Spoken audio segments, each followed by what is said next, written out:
It's the Joe Holka Show presented by FanDuel. Locks of the week, position by position. These are the players that we have to have exposure to in NFL Week 7, bringing it all together at the end as we try and build the optimal DFS lineup live. Your quarterback lock of the week, Jake, Lamar Jackson. He's 8,500 on FanDuel versus Cincinnati. Cincinnati's a team that we know is going to throw a little bit more now, finally, right? But what are your thoughts about the other side of it, paying up for Lamar? Yeah, well, it's 84, so it's $100 cheaper. So there you go. I don't know. Typos, man. One of those days. Look, it's kind of one of those situations where we're going to get the sense between this and running back. It's the pay up week. You know, I'm looking at quarterback, and for the fact that Jalen Hurts is 100 behind him, and how many times we're going to keep playing the Jalen Hurts. Like, if it's not for the fourth quarter, oh my God, Jalen Hurts. And Las Vegas can actually get after the quarterback. Mahomes would be nice. You know, that's an intriguing. Kyler Murray is always in play. That's who I slammed in my lineup last week instead. Brady, I could see, but just without the rushing upside, just against Cincinnati, Lamar Jackson, I'm not paying down. Looking at all his streaming options, Matt Ryan has to do it all with his arm. Ryan Tannehill's not throwing touchdowns this year. I know a lot of people are back, thinking Tua maybe, but Tua is not running. He was looking hesitant in that game to run. Pat Mayo actually brought that up. So there's some, maybe Matthew Stafford, but again, I saw Stafford and it's like, hey, against Detroit, that's great, but $300 savings, I'm just going to pay up and take Lamar. Yeah, I mean, that we got the revenge. Is there any revenge for Stafford? Like, he's in a pretty good situation versus what he was. If anything, the revenge side is on the Detroit side, right? Like, come on. It's on both sides. It's Stafford versus Goff, former teams. Yeah, but we don't care about the Goff revenge narrative because we're not playing Jared Goff. No, he's Jared Goff. Yeah, I'm with you. It does feel like a week to pay up. There's certain games, like this is like overall this slate, right? We've got like some really like heavy hitters on bye this week. Like everyone's been talking about it being like the bye apocalypse or whatever you want to say about that. But from a DFS perspective, there's a lot to pay up for, right? And now we have like these prices that they've gotten a little bit more aggressive on at least some of these guys that we're going to talk about for sure. So anything else on Lamar? You want to move on? I know we got a couple running backs to talk about. Yeah, we can move on. All right. Running back locks of the week. Jake doesn't send me one lock. He sends me more than one at some of these positions, especially at ones that I know you guys want a little bit more juice when you're getting the squeeze. So running back locks of the week. Darrell Henderson, he's 8K versus Detroit. We were just talking about that game. Also, Chuba Hubbard is 7,300 at the New York Giants. So Jake, go ahead. Start wherever you want, man. You're the host. I mean, I can start with just both of them. The fact that they're probably top 10 easily, maybe even top 5 for this slate and projections. So this is really what the starting point is. But Darrell Henderson has been top 3, top 4. The only concern you have about Darrell Henderson at this point is whether it's seasonal or DFS is if he gets hurt. And at some point, you got to stop being scared that he's going to get hurt because that could happen to anybody in a given game. Yes, he has the history, but if Saquon Barkley before he got rolled up his ankle stepping on the defender, when nobody was concerned about him because he was back to being Saquon Barkley. So, look, it's going against Detroit's defense. Again, you can attack Detroit's defense as much as you want. If I'm going in this game because, like I mentioned, the Stafford side of it, Kupp is in play, but trying to get a pair with your quarterback doesn't work so much well with Stafford. But you can go that direction. But I'm going to get a piece of this game. I'm going to go to Darrell Henderson more because the running back options are slim, and that's why Chuba Hubbard's actually in play. The Giants top 5 for this slate, giving up against running backs, and Hubbard's been seeing 70-80% of that workload. There was a little bit sprinkling in of Roddy Smith that one week, but he's been cut since. So it's just Chuba, and we'd say most running backs getting that kind of workload. Look at Khalil Herbert last week, right. And that's why he was such a good play that I switched to, and that was the only thing that even made that game salvageable. And the only reason I wouldn't say he's a lock. Even if Damian Williams is out, we just still don't know what's going on because it's the COVID situation, but it's against Tampa Bay. Yeah. So, the Tampa Bay, maybe there could be a little bit of a contrarian, but we are talking locks here. And Swift against the Rams is going against the Rams. I'm just throwing out some of the other names. Sure. He hasn't do anything until fourth quarter. Joe Mixon, maybe, I guess. But again, what's the difference? What's the real big difference between Chuba and Joe Mixon at this point? And Chuba's got the much better matchup. I'm with you. Just to quickly plug Run the Sims. If you do want to get in on these simulations, you can go to runthesims.com/Holka. We're going to be basically simulating the entire slate 10,000 times, and then it's going to pop out what the optimal rate is for being in the perfect lineup. And the only reason I brought it up is because we were just talking about Darrell Henderson, Cooper Kupp, The only player that is in the optimal lineup more often, Jake, this week is Devontae Adams. So even with those price tags, man, it looks like the simulations are really liking this Rams side of the ball, but also your quarterback lock of the week, Jake. He's also the most optimal quarterback, man. So we're off to a really good start. So let's go ahead. Yeah, I mean, you got the Lamar Jackson, you got Darrell Henderson, and we got Chuba Hubbard to catch everyone up here.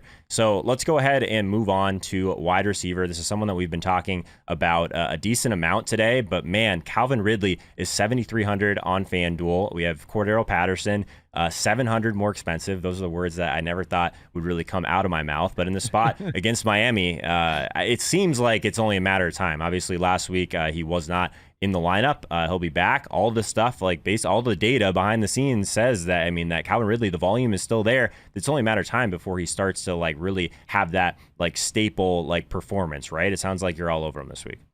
I am, and mostly because the matchup helps too. Is Miami and similar to New York Giants, and get to them in a minute. But both of these teams going into the season, you looked at it and said, "Ooh, these are concerning secondaries," especially when you see names like Javian Howard and for the Giants, James Bradbury and everything that they could bring. But they've actually been two of the worst defenses against the pass. This is how things can change from year to year. I mean, look, we're talking about Washington as one of the most miserable defenses, and they were one of the toughest last year. So things can change. This is why, for sidebar real quick for seasonal, why you don't, try to say, well, I'm looking down to week 7, 8, 9, and even the playoffs when you're drafted, it's just changed too much. But the volume is still there for Calvin Ridley. It's still Calvin Ridley and Kyle Pitts, and I'm sure the Kyle Pitts breakout game is going to help only defenses spend a little bit more attention on him. But I do have a little bit of a hesitancy for Calvin Ridley's game has never been that much after the catch. And some of his ADOT numbers are down a little bit. And that's actually more to what's going on with Calvin Ridley. But at 7,300, that's really what it comes down to is like, look, if he has this huge game that Calvin Ridley can do, he's never going to be this again. And for 7,300, he's the same price as Marquis Brown. So if you want to pair Marquis Brown with Lamar Jackson, I have no problem doing it. But Calvin Ridley is 73 against the Dolphins again. That's really what it comes down to. Yeah, he's a really, really good play this week. Before we move on to the other two wide receivers, Jake, if you're one of those people that doesn't watch this video live, definitely join us next week, every Monday and Thursday from 2 p.m. to 5 p.m. Eastern time. Of course, the big show on Sunday mornings from 9 a.m. to noon to get you ready for kickoff. This is one of these guys that thought we were going to miss out on the explosion last week, but if it wasn't for Chipotle, it might have happened. A.J. Brown, he's 7K versus Kansas City. We were all over this Washington side of the ball last week in the same matchup. Is this a spot where we see A.J. Brown finally get there for us, Jake, or is he just going to go out and eat fast food again and just bury all of us? Yeah, you know what? It wasn't even that bad for the fact that he was dealing with the fast food on top of it. But, 7K discount on Calvin Ridley. Julio Jones, limited practice today. Maybe he's out there, maybe he's not. I don't think that really affects him either way. A.J. Brown is A.J. Brown, and talk about defenses you want to target against and a game that you would like. That look, the Tennessee-Kansas City game is going to be heavily slammed for a lot of people. I mean, a lot of people are out there going for Ryan Tannehill. He could have one of his Ryan Tannehill 2020 games. I'm not so much on that, but I am on A.J. Brown. A.J. Brown to Calvin Ridley is the similar situation of where I say that Julio doesn't bother me is because it's the target share. You give me most wide receivers hitting 20-plus target share and somebody of his caliber, and as somebody against this matchup, this is one of the easiest ones to me. I was surprised to see him only 7,000. I thought he was going to be at least 7,500.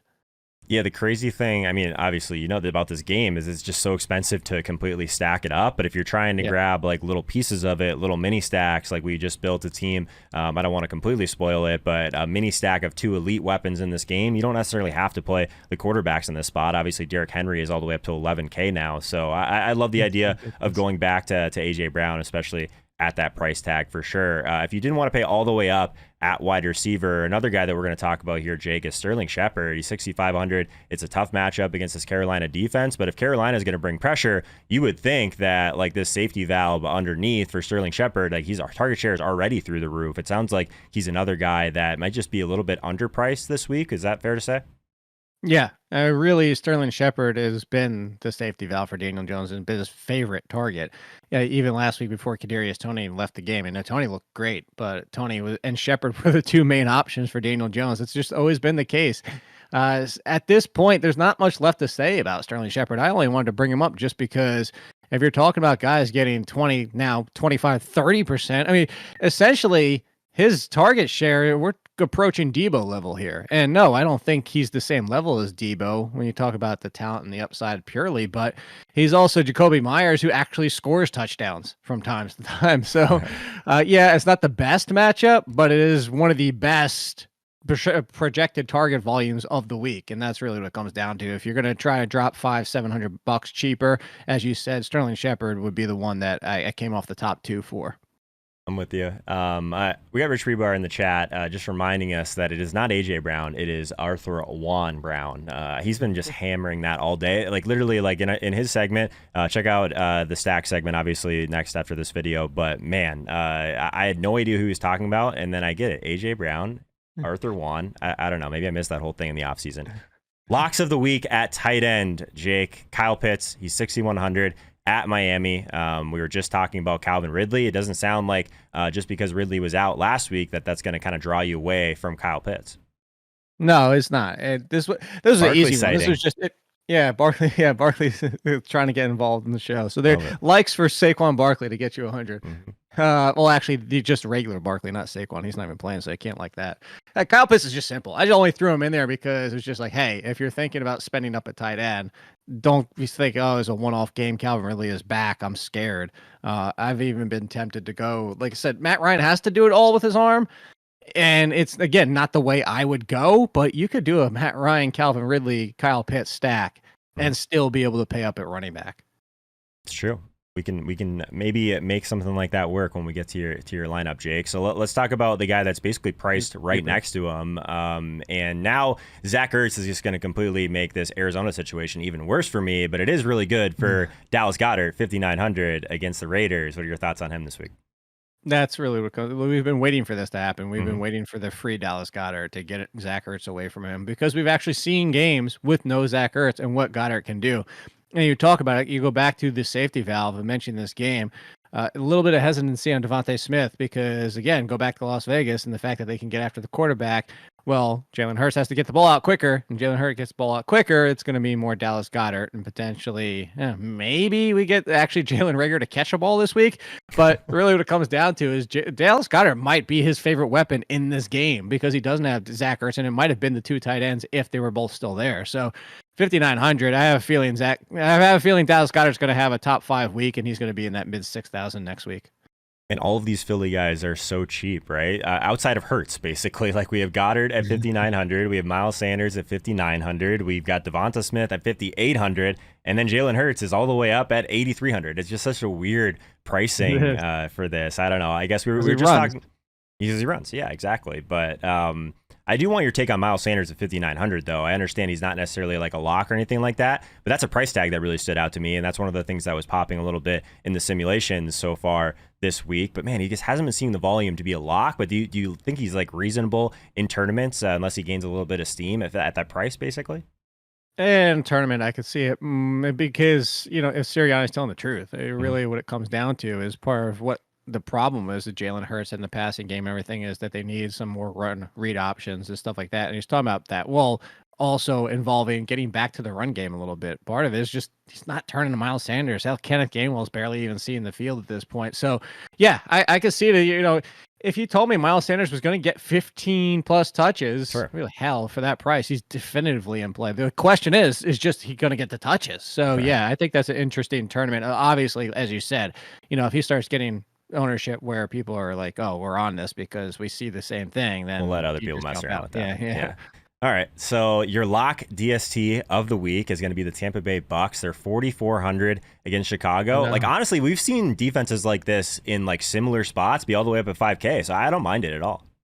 No, it really comes. It's Justin Fields. Justin Fields doesn't want to run, and that's the interesting thing is like he needs to. It would definitely help his game. But yeah, Tampa Bay forcing Chicago to probably have to pass more than they want to, more than Justin Fields wants to. They want to lean on the run, and then the fact that Justin Fields will take sacks instead of running. It really comes down to so potential for interception, potential for sacks.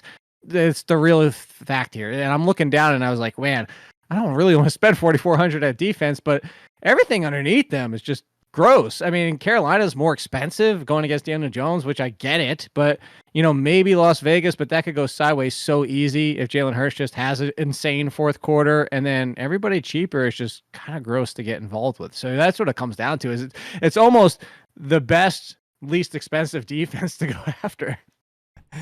I'm with you. I think that it's just like a really nice price for them. We know that Justin Fields struggles under pressure, and who's going to bring pressure? It's going to be the Bucs, right? So it's an interesting one. And as someone that's been probably playing too many Chicago Bears over the last few weeks, this doesn't really seem like the best spot to go back to that well. So now that we have Jake's locks, I want you guys to pause this video, and I want you to let me know in the comments your lock of the week, not ours. I want to know what yours is in the comments. And Jake, let's go build a FanDuel team. You ready for this?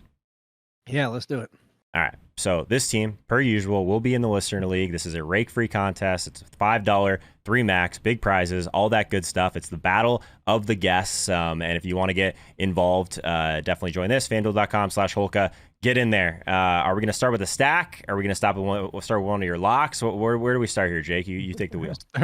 Lock in the 2 running backs, Hubbard and Henderson, and we'll go from there. All right. Hubbard, Henderson.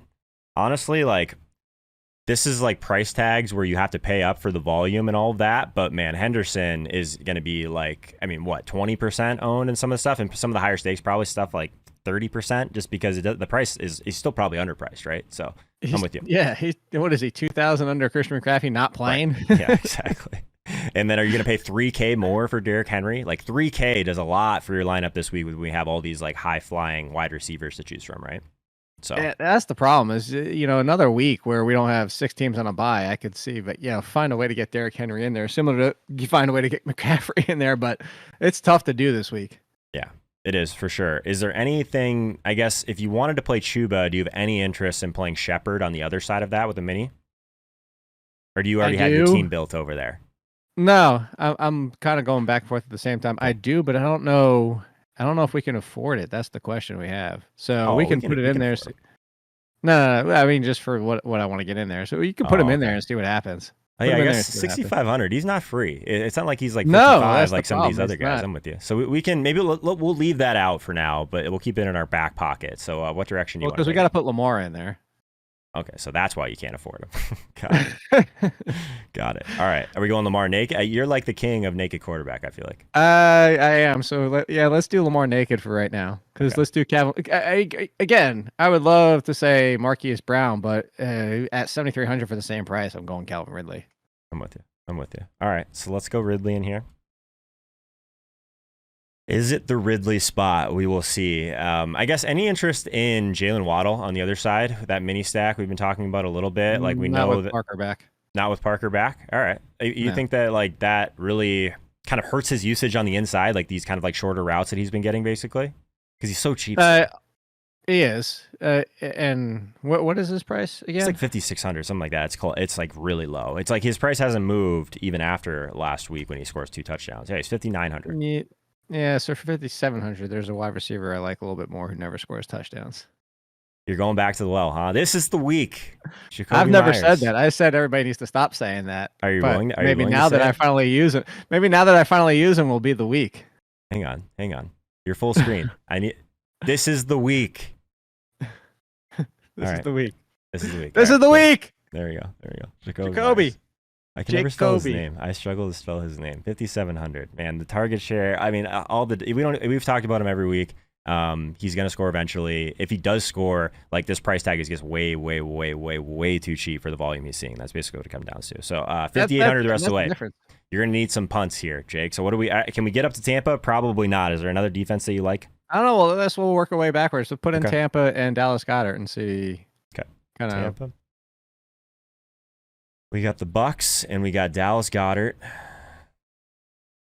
And then we have basically, that helped a lot, actually. 6,500 the rest of the way now. So there's some room. I take it all back. You're Barkley choking over here. God, we have to have a meeting of your dog and my dog at some point. I bet my dog is 3 times as big as your dog. How much does Barkley weigh? Well, she's not big as in size. She's big as in volume because she's a half pit. She's 50 pounds. Yeah, actually about 45. Madden's a Great Dane, and she's 65, but she's only 8 months old, so she's gonna be oh yeah, that. No, but Barkley will play with. My parents have a Great Dane. She'll play with Sam all the time. The best dogs. He goes after it. No one cares about our dog takes, but I'm a big dog guy, a big Great Dane guy, and obviously Barkley's been a big part of your content for it seems like years at this point. So good stuff, man. Wide receiver and flex left. We have 6,500 per position right now. All right. So, well, one thing is I'm looking at a price now in flex, which we would put back at running back and move Darrell Henderson to the 4 p.m. for the flexibility, but knowing that Henderson's chalk. So throw everybody out there. I love that. But yeah, so if you want to put Henderson there, but if the name that I'm looking at is Green Bay is going to push the pace, Antonio Gibson is not 100%. So there's a double fold upside here, similar to Ramondre Stevenson and seasonal. They're both in the situation where McKissick and Stevenson are involved. McKissick even more so, especially in the passing game, which this game points to. But both of them, if the lead were to leave early, yeah, I mean, you even have more upside from there. So I would put McKissick to get the savings, and then, like I said, I would put Henderson as the 4 p.m. flex. And then what does that leave us? That gives us 7,300. And yeah, McKissick's a guy that I ended up playing in Game Stacks last week. But man, like I get that he's not like the prototypical FanDuel play, and the Tilt Space guys were giving me a lot of crap for playing McKissick last week. But the price, and like if he does get, it's the same thing. If he does get in the end zone, he's going to touch the ball like probably 15 times. If he gets in the end zone, like he's a great play at the price. So I prefer JD McKissick to Miles Sanders in a tournament team, probably for sure. So yeah. All right, he's got 3 games over about 15 points or more, so 14.4. So 7,300. Oh, there you go, Marquis Brown. Now you get to pair him up. Easy game, man.